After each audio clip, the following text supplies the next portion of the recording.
انسان اچھی بات کو پھیلانا بھی صدقہ جاریہ ہے۔ خود بھی دیکھ اور دوسروں تک بھی پہنچا۔ کمنٹ میں سبحان اللہ لکھ کر جنت میں اپنا گھر بنا۔ بسم اللہ الرحمن الرحیم۔ اللہ کی قدرت۔ حضرت آدم علیہ السلام کو بغیر ماں باپ کے پیدا کیا۔ حضرت نوح علیہ السلام کو دنیا کو ختم کر کے صرف اللہ کے ماننے والوں کو بچایا۔ حضرت ابراہیم علیہ السلام 40 دن آگ میں رہ کر حفاظت کی۔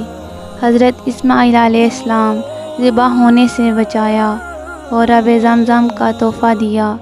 حضرت یونس علیہ السلام 40 دن مچھلی کے پیٹ میں رہ کر حفاظت کی۔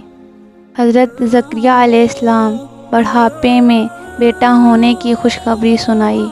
حضرت داؤد علیہ السلام لوہے کو موم کی طرح نرم کر دیا۔ حضرت سلیمان علیہ السلام تمام انسان، جن، چرند، پرند، ہوا، پانی پر بادشاہت دی۔ حضرت صالح علیہ السلام پہاڑ میں سے اونٹنی نکالی اور اس نے باہر آ کر بچہ جنا۔ حضرت عزیزہ علیہ السلام 100 سال تک سلایا اور کھانا گرم رکھا۔ حضرت یوسف علیہ السلام غلامی کی زندگی میں جیل بھیجا اور اسی ملک کا بادشاہ بنایا۔ خوابوں کی تعبیر جیسی دولت عطا کی۔ بے شک اللہ تعالیٰ ہر ایک چیز پر قادر ہے۔ وہ دے سکتا ہے اور لے بھی سکتا ہے۔ اللہ تعالیٰ ہمیں سب کو ہر ایک برائی سے دور رکھے۔ آمین۔ جزاک اللہ۔